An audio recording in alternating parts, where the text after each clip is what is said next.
Aw shit, it's here. Crash Mind Over Mutant.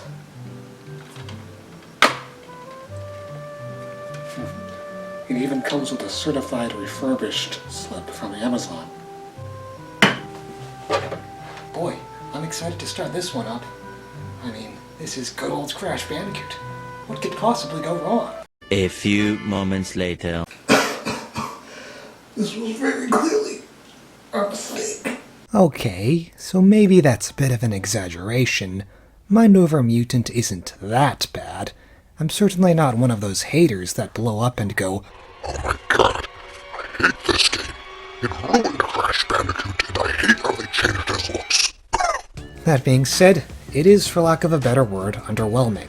Titans may have been different, but in its execution, it was generally well done, if not a little rough around the edges. The combat was cathartic and fairly varied, the jacking system was unique in its own right, and the story, while simple, still managed to capture my attention with its high stakes. So it was to my pleasant surprise that Radical Entertainment made a sequel. Surely they were able to fix some of the minor issues that held back Titans, right?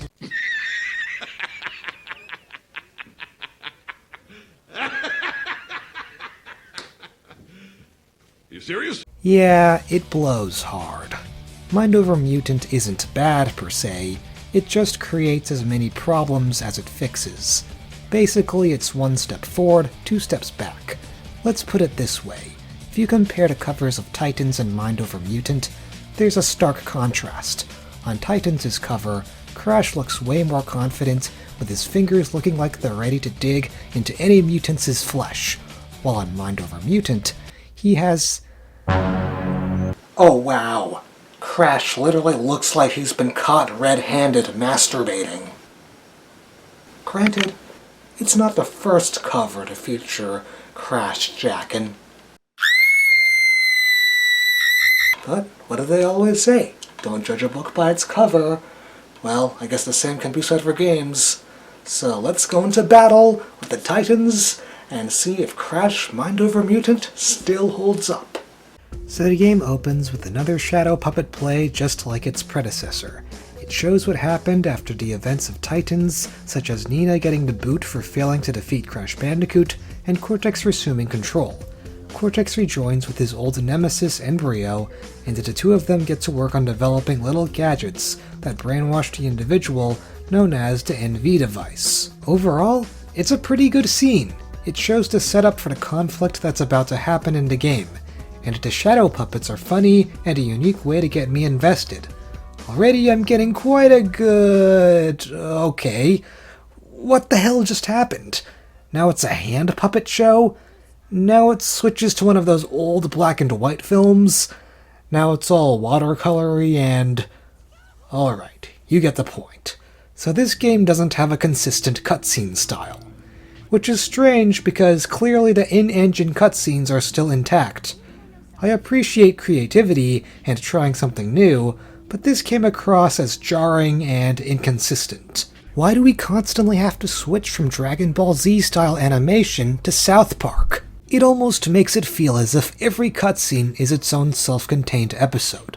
Like the animators couldn't make up their mind as to what art style they wanted, so they just threw in everything without saying no to any of it. The game feels like it lacks a proper identity. I can't really tell what they were going for here. As an example, the infamous games had cutscenes switch from in-engine to a more graphic novel-esque rendition. Not only was it consistent in using this art style, but it had a purpose to convey a superhero comic book atmosphere. For Mind Over Mutant, I'm not sure what the purpose of having a vast array of differently styled cutscenes is. Maybe to convey the wacky, funny tone Crash was going for since Twinsanity? But as Twinsanity demonstrated, you could still do that with the normal cutscenes, which are clearly still present in Mind Over Mutant. So it makes you wonder why they didn't just stick with that, or for that matter, why there are a few cutscenes that are done normally and most that switch to something different. It seemed very random with some of the stylistic choices, and often it took me out of the story because of how distracting it was. But that's enough of me dwelling on that. So to get back to the story, Coco is trying to get the Doominator Eye to work so that they can turn it into a TV system. When she's finally able to do so, they see a commercial featuring Cortex and Embryo talking about the NV devices and how they can solve any kind of problem. Seconds after they watch it, the Bandicoots get a package into mail with the set of devices inside. For some reason, it doesn't work on Crash because, well, we need our protagonist intact to save the day, but when Coco and Crunch try it on, it allows them to send hundreds upon hundreds of text messages, watch lots of videos, and the like. Unfortunately, the NV devices start to rear their ugly heads when Coco and Crunch turn into demonic monsters. And now Crash needs to save his friends, as well as figure out the source of the NV devices, which are being shipped all over Wumpa Island, and stop Cortex for good. So yeah, unlike Crash of the Titans, Mind Over Mutant takes the safer route and makes another game that features teeking out Cortex. Although, there are a few differences here. As seen with some of the other 6th generation Crash games, especially with Traveler's Tales and Radical Entertainment, Mind Over Mutant takes a more mature tone. And I'm not just talking about the subtle commentary on consumeristic culture it focuses on with the NV devices. Mind Over Mutant has a lot of moments of crude humor. Now before you call me a prude, Crash Bandicoot was never known to have this until Twinsanity, in which you saw shit like cross-dressing Cortex. It's not that this stuff is bad, it just doesn't fit with Crash. Or at least it feels kind of forced. For instance, Uka Uka makes a comment about having nipples. Ah, if I had nipples, they'd kill right now. Now, maybe this isn't too far off from staying true to the character because Uka Uka does make wishful thoughts of having a body, but nipples? Really? It's like it's starting to move left field. Or the fact that during the NV commercial, the ad randomly cuts to Cortex in a bikini. Stare and dream! Stare and dream! Maybe there is some humor to be had here, but it prevents me from taking Cortex seriously when I see him like this. Therefore, I can't take the conflict of the story with much urgency. Change isn't bad, but if that change just makes something worse, then it would have been better not to touch it. If it ain't broke, don't fix it. Even non-fans wouldn't appreciate it because a lot of the times, the jokes don't go anywhere. Like when Engine says he can't stop watching Coco. I mean, yeah, I think her redesign is cute too, Engine, but it makes you seem like a simp. Remember when Engine played Gollum vs. Smeagol in Titans? Now that was funny. It presented him with a personality and made him look sympathetic while humorous. In Mutants, there wasn't as much thought put into it. It's just, here I am stalking Crash's sister. Okay, creepy. But it's not as much of an insult as the fact that the story isn't very well written. So it's not very clear as to what Cortex wanted to do with the NV devices. I get that he wanted to control all of Wumpa Island, but I never understood why. You might say the why doesn't matter, but allow me to take you back to the original Ratchet & Clank. Chairman Drek didn't want to inhabit all these planets for the hell of it. His main goal was to invade these worlds to the point that the resources depleted to get rich that way. Who do you think polluted our last world? I did. This is about one thing and one thing only. Cash, and lots of it. You see, I've been paid for every square inch of my new world. Once the inhabitants move in, I will begin polluting this world as well. Then the whole thing starts all over again. Ah, brilliant. So, as you can see, there's a why behind this. If Chairman Drek simply wanted to invade planets for the heck of it, it wouldn't have made the same impact when we finally put an end to him. There wouldn't have been that satisfaction for stopping the villains' plot for good. And that's what Cortex in Mind Over Mutant is missing. Unlike Drek, Cortex doesn't have a clear plan as to what he wants to do with the NV devices. He wants to make everyone at Wumpa Island insane and brain dead, but for what reason? Wouldn't it be cool if the NV devices empowered him in some way during the final fight? Seeing that they clearly seem to mess with the minds of their user, maybe he could have absorbed their brain power for himself so that he could become supernaturally intelligent. Oh wait, that's just Emperor Otto's plan from Ratchet & Clank Cybernetics. Well, nevertheless, it would have been better than what we got. which was just him drinking one of Embryo's potions and stripping. Trust me, we'll get there. Speaking of which, now might be a good time to talk about the characters. Now, thankfully, they didn't butcher everyone. With Crash, they kind of took a little bit of inspiration from his old design, while mixing it together with how he looked in Titans.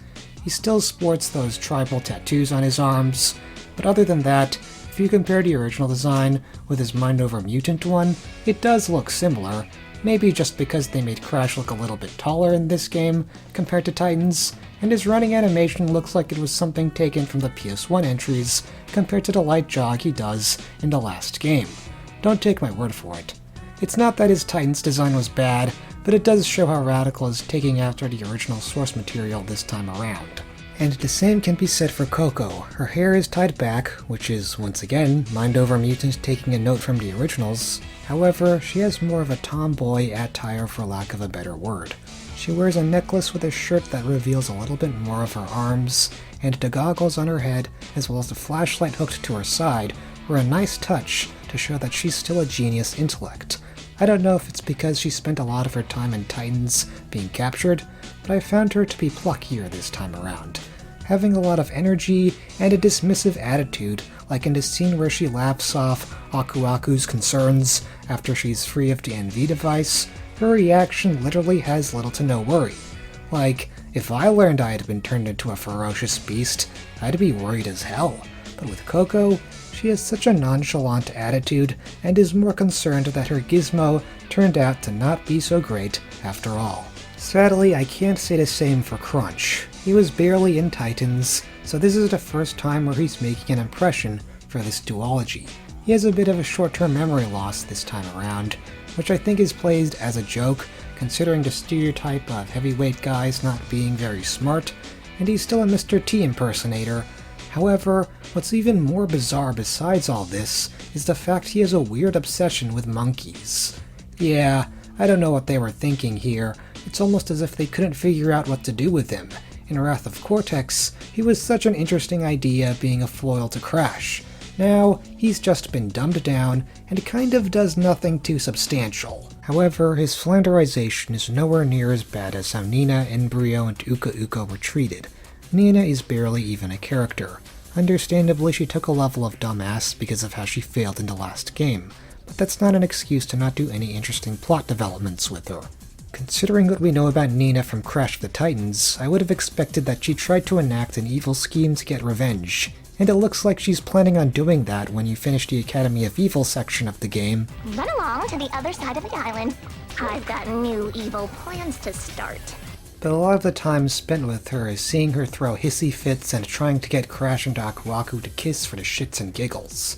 Granted, the way the school is treating her is probably taking a toll on her, but when Nina does things like slam her fists on the ground while shouting how good sweet victory feels, So good! it seems like they are disrespecting her. In Titans, she was the evil villain that came within a cinch of success in destroying Wampa Island. Now, it feels like she lost all that and is just mulling in her failures. Like, at least try to show some perseverance. And we don't really spend a whole lot of time with her either. She has us defend her science experiment for her, and then tells us where to go next. That seems to be the case with a lot of the characters of Mind Over Mutant. They appear, state your next location, and never come back again. Basically, it waters down to something like this. Sir, the stormtrooper disguise has surprisingly worked. Here are the Death Star plans. Oh wow, I'm surprised you actually made it out alive. Especially with that dumbed-down disguise. Thought you'd be dead by now, but great job, I guess. Yeah, well, don't mention it. Just make sure to fire into the reactor core, and it should blow up. Man, what am I doing in this suit? I'm probably gonna get lung cancer breathing in all this dust from the mask. Right, the reactor cores. Alright, for your next assignment... Hey, where'd he go? These aren't characters, they're plot devices to move the story forward. and Nina is treated the worst of them all, considering her appearance boils down to showing up once in the Academy of Evil without having much of a presence before or after that stage. It's as if she's slapped on there just so that there could be some continuation from Crash of the Titans.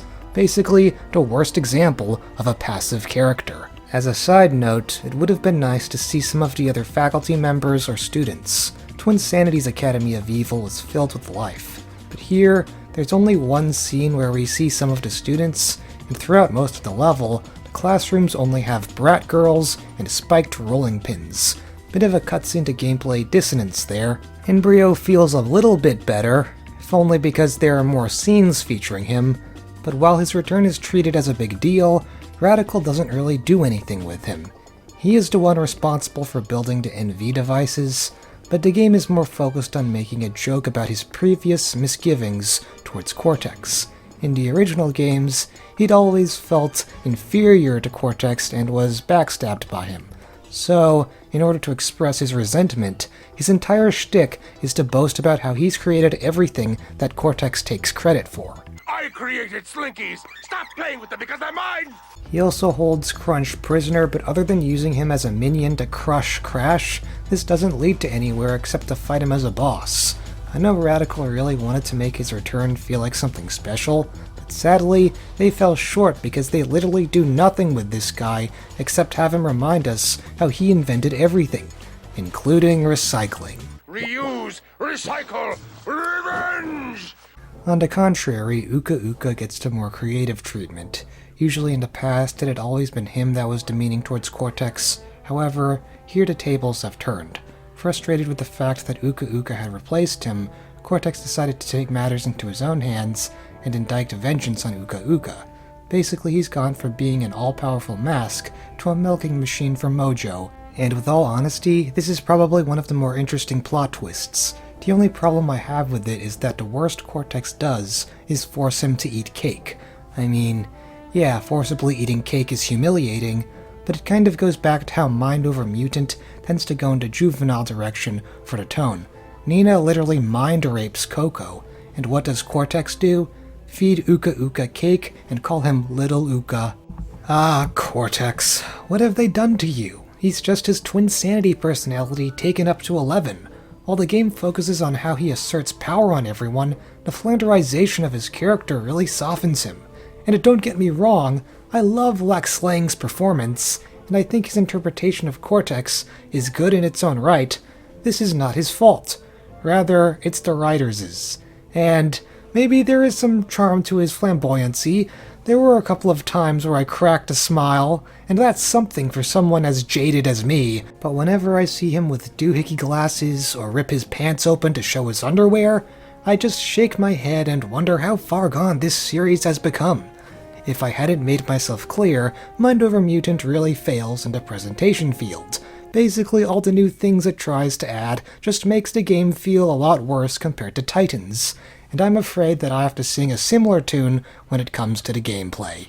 So one of the big things Radical Entertainment was really propping up was the addition of an open world. This game is also just a wide open game. It's the first non-linear Crash game. And we're calling it free romping instead of free roaming because it expresses Crash's agility and his acrobatic qualities of bouncing around the world. And it does feel as if Mind Over Mutant's world is indeed seamless. Sure, there's a loading screen every now and then, which sort of takes you out of it, but it at least creates the illusion that the world is connected and clearly takes a lot of inspiration from Jak and Daxter, or for that matter, Crash Twinsanity.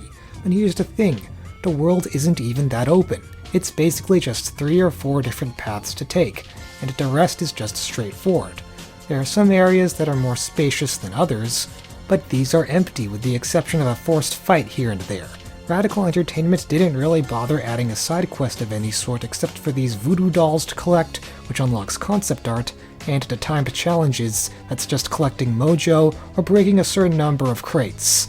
I guess I'll give it that that's at least something for a hallway simulator, considering there is some form of exploration involved. Of course, in order to make the open world feel more productive, this game has Crash perform menial tasks in order to progress the story. So, full disclaimer, I don't think the backtracking in Crash Mind Over Mutant is all that bad. mainly because the distance you have to traverse isn't too terrible, and sometimes the game is generous enough to teleport you from point A to B. However, I'm still going to criticize it because it feels redundant nonetheless. So the game will have you go to several different locations just to complete one main goal. One example involves getting into the Academy of Evil. One would believe that all you have to do is travel there, right? Well, you'd think that, except as soon as you get to the entrance, the game will tell you to get a rhino roller to open the gate. So basically, this requires you to go all the way back through Wumpa Island in order to get to the desert, where you encounter the Titan you need. And then the game makes you move through Wumpa Island again with the rhino roller to get inside. You go through a mini Academy of Evil section before you catch up with Nina and have to defend her science experiment because it will somehow reveal the location of Embryo. Kind of interesting how they don't reveal how this works, almost like it was a plot point they figured no one would care for, or this game was rushed. Anyway, once you've done that, Aku Aku talks about some door in the desert that we need to unlock, so we start to go back there until one of the Ratskulls tells us that Wumpa Island is under attack. So we go back to our home to find a bunch of mutants raiding the island, so we have to track them down, and it turns out that one of them has the key to unlock the door to the desert. Or how about after saving Uka Uka, he sends you on a fetch quest to go after his voodoo bones, which are scattered all around the map. Yeah, you heard me right. A fetch quest. Because that's something that I totally asked for in my Crash Bandicoot game, just tediously going back to places I've already visited to find some bones. Granted, fighting some of the hero titans was a lot of fun, but it still didn't make it any less tiresome to backtrack through. Pretty much I'd say this is what 3/4 of the game has you doing, and it's all that the large map is here for because, as I said earlier, there aren't any side quests besides those timed challenges. And that's a bit of a shame because there are a lot of NPCs hanging around in some areas, and it almost feels like Radical Entertainment had some form of side quests planned out. Of course, I'm not sure how accurate that is, but it's something I speculate. As it stands, the NPCs mostly serve to provide some quirky dialogue, and it changes depending on what part of the game you're in. For instance, the Ratskulls' dialogue will talk about the Academy of Evil after you visit it. Oh, God, I'm watching daytime television. The architect wants to know if they still serve tuna noodle casserole at the school cafeteria. But other than that, you might as well have removed the NPCs and nothing would have been lost. But there is one redeeming factor to the dull world of Mind Over Mutant, at least in terms of the side quests, and that's the arena missions. Honestly, I wasn't sure if these were worth mentioning because they never showed up until towards the end of the game after saving Crunch. I think they'd be considered post-game because of how late you do them. However, I won't deny just how much fun it was being the shit out of all the mutants, participating in some satisfying combat while awesome music played in the background.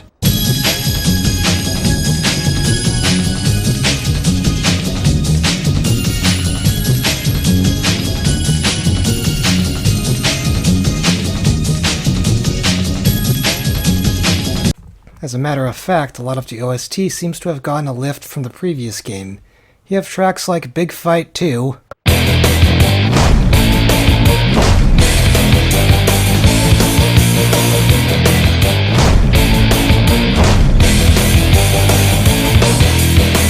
or the track Gloomy Winds Well when traveling Mount Grimly, which is a slower version of Turf's Up when played when Crash rode Aku Aku as a jetboard. Overall, it fits the tune considering this is Uka Uka's lair, so basically it contrasts with the more lighthearted undertones of Aku Aku with a heavier, more sinister version of the track.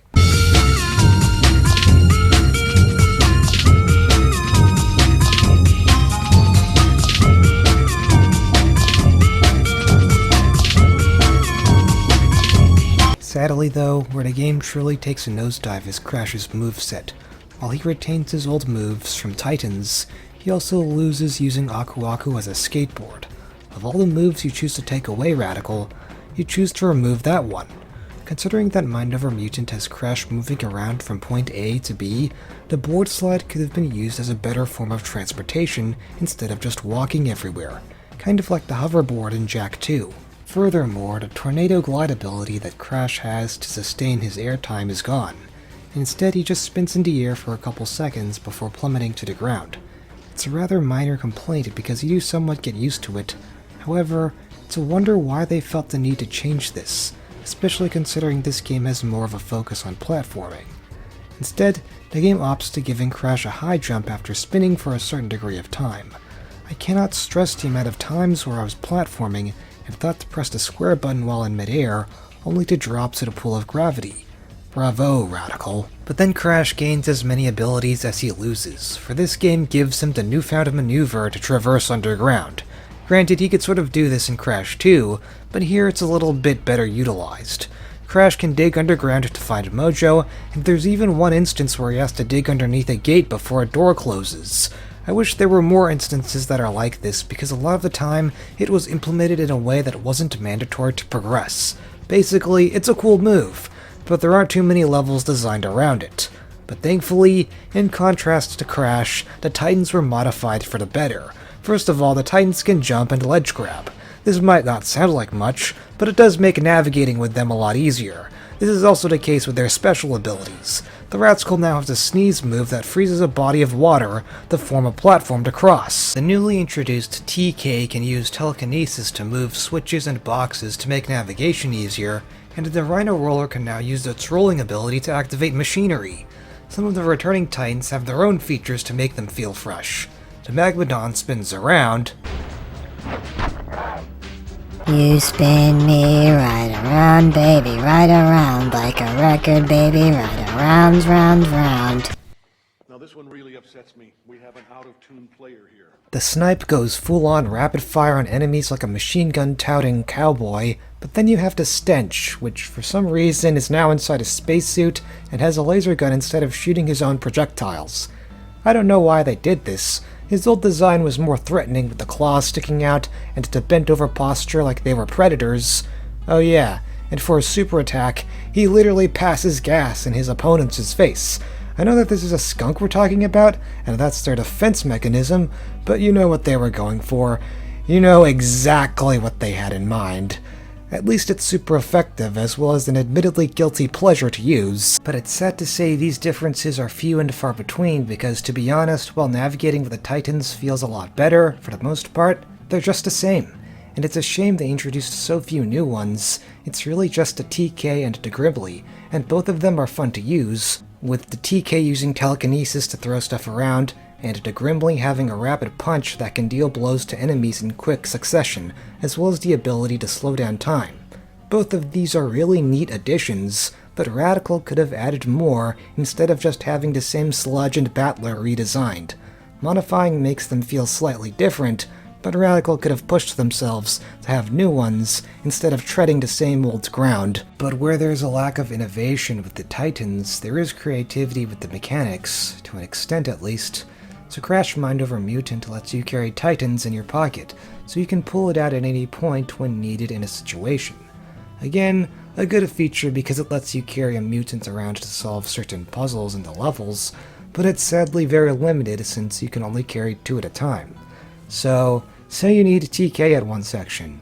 You're really going to have to make the commitment to save one inside your pocket throughout the game, otherwise if you run into an optional section and want to solve it, you're gonna have to backtrack to get one.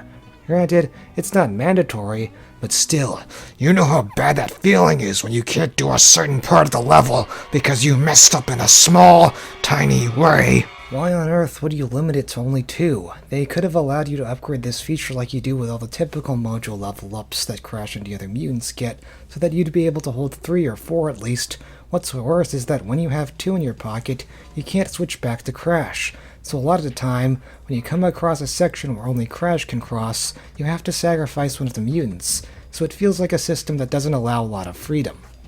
But you know what else is lacking in freedom of creativity?